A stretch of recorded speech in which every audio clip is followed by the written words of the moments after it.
ఆంధ్రప్రదేశ్ రాజకీయాల్లో ఒక వింత పరిస్థితి. దేశంలో ఎక్కడా లేని విధంగా వినూత్నంగా ఏపీ రాజకీయాలు ఉంటున్నాయా అంటే అవుననక తప్పని పరిస్థితి. దేశవ్యాప్తంగా బీజేపీ పరిస్థితి వేరు. ఎన్డీఏ పరిస్థితి వేరు. కానీ ఆంధ్రప్రదేశ్‌కి వచ్చేసరికల్లా కమల్‌నాథులు తీరే వేరయ్యా అంటూ పెద్ద ఎత్తున ప్రచారం జరుగుతున్న నేపథ్యం. ప్రచారం ఏంటి? కళ్ళ ముందు జరుగుతున్న అంశాలు. అదేంటంటే కాషాయంలో పసుపు, నీలం. ఇదొక వింత పరిస్థితి. వినూత్నమైన రాజకీయాలకి care of address Andhra Pradesh politics. ఎందుకు ఈ మాట అనాల్సి వస్తుందంటే అసలు ఏపీ బీజేపీలో ఏం జరుగుతుంది? కొంతమంది తెలుగుదేశానికి మద్దతు పలుకుతున్నారట, కొంతమంది వైఎస్ఆర్సీపీకి మద్దతు పలుకుతున్నారట. మరి బీజేపీ పార్టీలో ఉండి వేరే పార్టీలకి మద్దతు పలికి వాళ్ళకి కోవట్లుగా వ్యవహరించడంలో ఉన్న ఆంతర్యం ఏంటి? ఇది నిజంగా ఢిల్లీ పెద్దలకి తెలియట్లేదా? అసలు దీని మీద కమలనాథులు సీరియస్ అవుతున్నారా లేదా? వాళ్ళకు ఈ లీకులు అందుతున్నాయా లేదా? లేకపోతే ఇలాంటివి పెద్ద పట్టించుకోవాల్సిన అవసరం లేదని లైట్ తీసుకుంటున్నారా? ఎన్నో ప్రశ్నలు, జవాబులు చాలా తక్కువ. ఇక గ్రూప్ రాజకీయాలు బీజేపీలో ఉన్నాయి, కొనసాగుతూనే ఉన్నాయి. సరే, గ్రూప్ రాజకీయాలు ఏ పార్టీలోనూ ఉంటాయి. కానీ ఒక జాతీయ పార్టీలో ఆంధ్రప్రదేశ్ లాంటి ప్రాంతంలో, ఎందుకంటే ఆంధ్రప్రదేశ్లో బీజేపీకి అంత పెద్ద మద్దతు లేదనే చెప్పాలి వాస్తవంగా మాట్లాడుకోవాలంటే. 2019 పరిస్థితి ఏంటి? నోటాతోటి పోటీ పడే పార్టీ అని చెప్పి పెద్ద ఎత్తున ప్రచారం జరిగిన నేపథ్యాన్ని మనం చూసాం. అలాంటిది 2024కి వచ్చేసరికల్లా సరే, కూటమి ఎఫెక్ట్ ఖచ్చితంగా ఉంది. వాళ్ళు కూడా సక్సెస్ అయ్యారు, గెలిచారు. కానీ ఈ గ్రూప్ రాజకీయాలు మాత్రం పోవటం లేదు. దీన్ని ఢిల్లీ పెద్దలు చాలా సీరియస్గా తీసుకుంటున్నారట. ఎందుకంటే ప్రత్యామ్నాయంగా ఏ రాష్ట్రంలో అన్నా అధికారంలో లేని బీజేపీ ఆ రాష్ట్రంలో ఖచ్చితంగా వాళ్ళు ముందుకు వెళ్ళాలి, మొదటి వరుసకి రావాలి, విజయాన్ని సాధించాలి, ప్రత్యామ్నాయంగా ఎదగాలి. అక్కడ ఎంత కొమ్ములు తిరిగిన పార్టీలు ఉన్నా సరే అధికారాన్ని చేజిక్కించుకోవాలన్నది బీజేపీ స్ట్రాటజీ. ఆంధ్రప్రదేశ్లో కూడా అదే స్ట్రాటజీ ఉంటుంది. ఆంధ్రప్రదేశ్లో ఎవరో కాళ్ళకి ఏం చుట్టాలు లేరు కదా, వాళ్ళేం కుటుంబ సభ్యులు ఎవరైనా ఉన్నారా? లేకపోతే సొంత మనుషులు ఎవరైనా ఉన్నారా? ఎవరు లేరు. చంద్రబాబు నాయుడు గారి మీద మోడీ గారికి అంత ప్రేమ ఉండదు, జగన్మోహన్ రెడ్డి గారికి మోదీ గారికి అంత ప్రేమ ఉండదు, పవన్ కళ్యాణ్ గారికి పై ఇప్పుడున్న ప్రేమ రేపు ఉంటుందో ఉండదో తెలియదు. ఎందుకంటే జాతీయ పార్టీలన్నీ కూడా ఆ రకంగానే ఉంటాయి. అది కాంగ్రెస్ అవనివ్వండి, బీజేపీ అవనివ్వండి, అది వేరే అంశం. ఎందుకు ఈ అంశం వస్తున్నదంటే గతంలో ఏమైంది? తెలుగుదేశం పార్టీకి సంబంధించి బీజేపీ, తెలుగుదేశం పార్టీ నువ్వా నేనా అన్నట్లుగా విమర్శలు చేసుకున్న నేపథ్యం. అమిత్ షా గారు చంద్రబాబు నాయుడు గారిని ఇష్టం వచ్చినట్టు మాట్లాడారు, మోదీ గారు మాట్లాడిన సందర్భాలు మనం చూసాం. అలాగే చంద్రబాబు నాయుడు గారు కూడా వాళ్ళని కూడా అన్న సందర్భాలు చూస్తాం. అంటే రాజకీయాల్లో ఎప్పుడు ఏదైనా జరుగుతుంది. సో ఇలాంటి టైంలో వీళ్ళు ఏం చేస్తారంటే ఒక సేఫ్గా కొంతమంది కోవర్ట్లను పెట్టుకుంటుంటారు, కొంతమంది తన సొంత మనుషులను అందులో పెడుతుంటారు. అదే ఆంధ్రప్రదేశ్లో కాషాయం ఎదగకుండా చేస్తుంది అని చెప్పి చాలామంది కరుడుగట్టిన ఎవరైతే బీజేపీ కార్యకర్తలు ఉంటారో వాళ్ళు వాపోతున్నారు. మీరు ఎంతసేపు వాళ్ళని తీసుకొస్తారు, వాళ్ళే పదవులు ఇస్తుంటారు, వీళ్ళన్నీ కూడా వాళ్ళకి వెళ్ళి అందిస్తుంటారు ఉప్పులన్నీ, అలాంటి వాళ్ళని ఎందుకు నమ్ముతారని. కానీ తప్పని పరిస్థితి. ఏపీ బీజేపీలో 99% ప్రో వైసీపీ, ప్రో టీడీపీ నేతలేనా అంటూ ప్రశ్న. ఏపీ బీజేపీలో 90% మంది, అంటే చూడండి, 90% మంది ఉండకూడదు, 10%, 20% కోవట్లు ఉంటారు. కానీ ఇక్కడ 90% మంది ప్రో టీడీపీ అన్నయ్యి ఉంటారు, ప్రో వైసీపీ అయి ఉంటుంది. సో అది తేటతలం అవుతుంది. ఇక స్వచ్ఛపైన బీజేపీ నేతలే ఆంధ్రప్రదేశ్లో కరువయ్యారా? ఇది ఖచ్చితంగా ఢిల్లీ పెద్దలు ఆలోచించాల్సిన అవసరం. స్వచ్ఛమైన వాళ్ళు ఇందులో ఎవరున్నారు? ఉంటే వాళ్ళెవరు? సరే, ఇప్పుడు మాధవ్కి పట్టాలు అప్పచెప్పారు, ఆ పగ్గాలన్నీ కూడాని ఆయన ఏది చెబితే అది అన్నట్లుగా ఉండే పరిస్థితి ఎంతకాలం ఉంటుంది? ఎందుకంటే మాధవ్ ఖచ్చితంగా బీజేపీకి కరుడుగట్టిన కార్యకర్త నుంచి, నేత దగ్గర నుంచి ఎమ్మెల్సీ తిన్నాడు. చలపతిరావు గారు వాళ్ళ నాన్నగారు కూడా బీజేపీతో మంచి సంబంధాలు ఉన్నాయి, ఆర్ఎస్ఎస్ బ్యాక్గ్రౌండ్ ఉన్న ఆయన కాబట్టి సౌమ్యుడు. ఆయన ఏదో కాంట్రవర్సీకి వెళ్ళడు. ఆయనైతే బీజేపీ నినాదమే ఆయన పాటిస్తాడు. తెలుగుదేశం పార్టీతో కానీ వైఎస్ఆర్సీపీతో కానీ పెద్దగా ఉండడు అని చెప్పి ఆయనకున్న పేరు. అయితే మరి ఆయన నచ్చుతారా? మిగతా వాళ్ళకి ఖచ్చితంగా నచ్చరు. ఎవరికి వాళ్ళు నచ్చే పరిస్థితి రాజకీయాల్లో ఉండవు. అలాగే మాధవ్ కూడా వీళ్ళెవరో కూడా నచ్చరు, వీళ్ళు మాధవ్ కూడా నచ్చరు. అంటే ఎవరికి వాళ్ళు కడుపులో కౌగిలించుకుండి, కడుపులో కత్తులు పెట్టుకుని కౌగిలించుకుంటారంటారు కదా, ఆ బాణి ఉంది అని చెప్పి జరుగుతున్న ప్రచారం మాత్రమే. అయితే ఏపీ బీజేపీలో ప్రస్తుతం ప్రో వైసీపీ వర్గం సైలెంట్ అయ్యిందా? చాలా ఎక్కువగా వినిపించిన మాట ఏంటి? 2019 నుంచి 24 వరకు కూడా పెద్ద ఎత్తున ప్రచారం జరిగింది. డైరెక్ట్‌గానే అటాకులు చేసిన వాళ్ళులో సోము వీర్రాజు గారు 19 నుంచి 24 వరకు కూడా జగన్మోహన్ రెడ్డి గారికి చాలా విధేయుడిగా ఉండేవాడు ఆయన. ఏ పనులు కావాల్సినా సరే వైఎస్ఆర్‌సీపీ నుంచి చేయించుకునేవాడు. ఆయన వైసీపీ మనిషి. ఇంక ఇదంతా ఎందుకు? ఆయన కూడా మోస్ట్ సీనియర్ బీజేపీని ఎప్పటి నుంచో జెండా మోసిన వ్యక్తి. ఈరోజు ఈ స్టేజ్‌కి వచ్చారు కాబట్టి. అధ్యక్షుడిగా కూడా చేసిన నేపథ్యం ఉంది. సో, అది లేకపోతే మొదటి నుంచి కూడా జెండా పట్టుకోవడం, సీనియారిటీని పెట్టి లేకపోతే ఈ స్థాయికి రారు. ఉంది. కానీ వాళ్ళకి కొన్ని ఇష్టాలు ఉంటాయి కదా! ఆ ఇష్టం ఆయనకి జగన్మోహన్ రెడ్డి గారు అని. ఇక వైసీపీ వర్గం సైలెంట్ అయిపోయింది. ఎందుకు సైలెంట్ అవుతుంది ఈ టైంలోని? కూటమి ప్రభుత్వంలో ఉంది. మరి తెలుగుదేశం పార్టీ, జనసేన, బీజేపీ కలిసి ఉన్నప్పుడు వైసీపీ తోటి వీళ్ళు కానీ అంటగాకినా, వైసీపీ తోటి ఏవైనా చిన్న లీకులు బయటకు వచ్చినా వాళ్ళు రాజకీయ భవిష్యత్తే అంధకారంలో పడిపోయే ప్రమాదం ఉంది. ఎందుకంటే ఖచ్చితంగా అధికార పార్టీ దగ్గర ఇంటెలిజెన్స్ రిపోర్ట్స్ ఉంటాయి.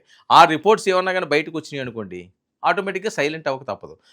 గతంలో తెలుగుదేశం పార్టీ తోటి బీజేపీ నేతలు అంత సఖ్యతగా ఎందుకు ఉండేవారు కాదు వైఎస్ఆర్సీపీ హయాంలో? ఇదే థియరీ. ఇందులో పెద్ద వేరేగా గొప్పగా ఆలోచించాల్సిన అవసరం లేదు. ఇందులో రాకెట్ సైన్స్ ఏం లేదు. వాళ్ళు అధికారంలో ఉన్నప్పుడు వాళ్ళకి అనువుగా వెళ్తారు, వీళ్ళు అధికారంలో ఉన్నప్పుడు వీళ్ళు అనువుగా వెళ్తారు. చిన్న లీకులు అయితే ఇస్తుంటారు. అది మామూలుగా జరిగేదే. ఇక అట్టహాసంగా ఏపీ బీజేపీ కొత్త సారథి అభినందన సభ, మాధవ్ అభినందన సభ అట్టహాసంగా జరిగింది. కానీ ఈ కార్యక్రమంలో కనిపించని ప్రో వైసీపీ నేతల జాడ. ఆ వీడియోస్ మీరు చూస్తే మీకు అర్థమవుతుంది. ఎవరైతే ప్రో వైసీపీ నేతలు ఉన్నారో, జగన్మోహన్ రెడ్డి గారికి విధేయులుగా ఉన్నారో, జగన్మోహన్ రెడ్డి గారు ఏది చెప్తే అది వీళ్ళు ఈ పార్టీలో ఉండి కొనసాగించేవారో వాళ్ళు ఆ జాడ కనిపించలేదని. ఇక పురంధేశ్వరి, సీఎం రమేష్, టీజీ వెంకటేష్, సుజనా చౌదరి, ఆదినారాయణ రెడ్డి, విష్ణుకుమార్ రాజులపై టీడీపీ అనుకూల ముద్ర. విష్ణుకుమార్ రాజు గారు, అలాగే ఆదినారాయణ రెడ్డి గారు, అలాగే పురంధేశ్వర గారు, సీఎం రమేష్ గారు, టీజీ వెంకటేష్ గారు, సుజనా చౌదరి. ఇంకా సీఎం రమేష్ గారు, సుజనా చౌదరి గారి గురించి చెప్పాలంటే ఇంకా వేరే చెప్పాల్సిన అవసరం లేదు. ఖచ్చితంగా 100% తెలుగుదేశం పార్టీ నినాదమే వాళ్ళది. సరే, ఇప్పుడు బీజేపీలోకి వెళ్ళి ఉండొచ్చు. ఆ బీజేపీలోకి వెళ్ళిన నేపథ్యం మీద కూడా పెద్ద ఎత్తున ప్రచారం జరిగింది. సరే, బీజేపీ కండువా మీద ఈరోజు గెలొచ్చు కాక, కానీ తెలుగుదేశం పార్టీ ఇంట్లో మనుషులు వాళ్ళని చెప్పి అప్పుడు ప్రచారం జరిగింది, ఇప్పుడు ప్రచారం జరుగుతుంది. దాన్ని ఎవరో కూడా కాదనలేదు, కొట్టేలేరు కూడా అని. సో ఈ నేపథ్యంలో పురంధేశ్వరి గారు, గతంలో పురంధేశ్వరి గారు, చంద్రబాబు నాయుడు గారి కుటుంబం, పురంధేశ్వరి గారి కుటుంబం పరిస్థితి వేరు. కానీ ఇప్పుడు ఆ పరిస్థితులు లేవు. ఇద్దరు ఒకటయ్యారు, కలిశారు, తోడళ్ళు మాట్లాడుకున్నారు, చట్టాపట్టాలు వేసుకుంటున్నారు. వేసుకోకపోయినా అప్పుడు విరోధాలు అయితే ఇప్పుడైతే కనిపించట్లేదు. తప్పని పరిస్థితి, ఎక్కడో దగ్గర కాంప్రమైజ్ అవ్వాలి కుటుంబాలు అన్న తర్వాత. దాన్నే లాక్తో కూర్చుందాం అంటే అది ఎప్పుడు కూడా సెట్ అయ్యే పరిస్థితి ఉండదు. పిల్లలు కూడా ఎదుగుతున్నారు కాబట్టి వాళ్ళు పెద్దవాళ్ళు అయిపోతున్నారు. పురంధేశ్వరి గారు కానీ, లేకపోతే దగ్గుపాటి వెంకటేశ్వరరావు గారు కానీ, చంద్రబాబు నాయుడు గారు కానీ, ఇదేదో యువకుల్లాగా యువ రక్తంతోటో, లేకపోతే యుక్త వయసులోనో, అలాంటి అప్పుడు లేకపోతే మిడిల్ ఏజ్లోనో కొద్దిగా ఆవేశం అవి ఉన్నప్పుడు ఏవో గొడవలు ఉంటాయి. ఒక ఏజ్ అయిపోయిన తర్వాత ఏముందిలే ఇంకెంతకాలం ఉంటాంలే మనం, ఇప్పుడు ఈ గొడవలు ఎందుకు, నెక్స్ట్ తరం వాళ్ళన్నా కలిసిమెలిసి ఉంటారులే అని ఎక్కడో దగ్గర కాంప్రమైజ్ అవుతుంది. అదే రకమైన కాంప్రమైజ్ అయ్యారేమో. పురంధేశ్వరి గారు బాగానే ఉన్నారు, దగ్గుపాటి వెంకటేశ్వర గారు కూడా ఇప్పుడు బాగానే ఉన్నారు. అయితే వైసీపీ వర్గం ఎవరు? సోము వీర్రాజు గారు, విష్ణువర్ధన్ రెడ్డి గారు, జీవీఎల్ వంటి వారిపై వైసీపీ అనుకూల ముద్ర ఉంది. వాళ్ళకి వీళ్ళేదో అందిస్తున్నారు చేస్తున్నారని కాదు, జరుగుతున్న ప్రచారం మాత్రమే నేను మాట్లాడుతున్నాను. వైసీపీకి సోము వీర్రాజు గారు, విష్ణువర్ధన్ రెడ్డి గారు, జీవీఎల్ గారు, వీళ్ళు వాళ్ళకి సాఫ్ట్ కార్నరు. తెలుగుదేశం పార్టీ అంటే వాళ్ళకి పడదు, చంద్రబాబు నాయుడు గారు అంటే గిట్టదు. ఇది జరిగిన ప్రచారం. ఇక న్యూట్రల్ స్టాండ్ మెయింటైన్ చేస్తున్న పివిఎస్ మాధవ్, ఇప్పుడు ఎవరైతే అధ్యక్షులు ఉన్నారో ఆయన న్యూట్రల్ స్టాండ్ ఆయన పాటిస్తాడు. వీళ్ళందరినీ సెటరేట్ చేయాలంటే ఆయనే. ఇంకా ఆర్ఎస్ఎస్ బ్యాక్గ్రౌండ్తో మాధవ్కు అధ్యక్ష పదవి. ఆర్ఎస్ఎస్ బ్యాక్గ్రౌండ్ ఉన్న వాళ్ళకి ఉన్నత స్థానాలు తప్పవు బీజేపీలోని. ఇక కొత్త అధ్యక్షుడిపై జీవీఎల్, విష్ణువర్ధన్ రెడ్డిలు నిశ్శబ్దం దేనికి సంకేతం? ఇది చాలా కీలకమైంది. సరే, కొత్త అధ్యక్షుడు వచ్చాడు, జీవీఎల్ గారు కానీ, విష్ణువర్ధన్ రెడ్డి గారు కానీ సైలెంట్ మోడ్కి వెళ్ళిపోయారు అట. అంటే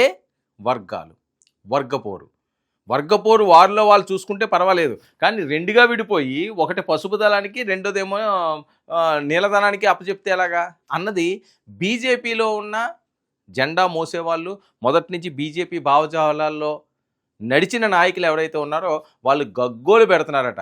ఏంటండి మాకు ఈ గోల, మాకీ పరిస్థితి ఏంటి, జాతీయంలో మనం సూపరు, ఢిల్లీలో సూపరు, గల్లీలో చూస్తుంటే ఈ పంచాయతీలు ఎక్కువైపోతున్నాయి, ఇలా అయితే ఎలాగా, తెలుగుదేశం పార్టీ వాళ్ళు మాకు పెద్దగా విలువ ఇవ్వరు, వైఎస్ఆర్సీపీ వాళ్ళు ఉన్నప్పుడు అదే పరిస్థితి వచ్చింది అని చెప్పి వాళ్ళు వాపోతున్నారట. అయితే ఈ నేపథ్యంలో మరి పవన్ కళ్యాణ్ గారి పాత్ర ఏంటి అంటే, పవన్ కళ్యాణ్ గారిని మోదీ గారు దగ్గరికి తీసుకుని ఆయన్ని లాలించడానికి కూడా చాలా కీలకమైన కారణాలు ఉన్నాయి అని, కొత్త బ్లడ్ నింపాలి అని చెప్పి ఆర్ఎస్ఎస్ చూస్తుంది అని. ఈ నేపథ్యంలో ఖచ్చితంగా పవన్ కళ్యాణ్ గారు అలాగే యువరక్తం ఎవరైతే ఉన్నారో ఆ యంగ్స్టర్స్ ఎవరైతే ఉన్నారో బీజేపీలో వాళ్ళని తీసుకురావాలి. వాళ్ళు తెలుగుదేశం పార్టీకి వైసీపీకి మద్దతుగా ఉండే వాళ్ళు కాకుండా ఉండాలి అన్నది ఒక కొత్త మాస్టర్ ప్లాన్ వేస్తున్నారు, ఒక కొత్త గ్రూప్ని రెడీ చేస్తున్నారు. సో ఆ నేపథ్యంలో ఒకవేళ అదేగాని అయినట్లయినా ఉంటే వీళ్ళకి కాస్త ఇబ్బందికర పరిస్థితిలో ఉండే అవకాశం ఉంటుంది. అందుకనే పదే పదే పవన్ కళ్యాణ్ గారిని మోదీ గారు ప్రశంసించడం, ఆయన పవన్ కాదు తుఫాను అని సంబోధించడం. సో ఇవన్నీ ఎందుకు వస్తున్నాయంటే భవిష్యత్తు రాజకీయాల కోసం బీజేపీ వేస్తున్న ఒక బిగ్ ప్లాన్.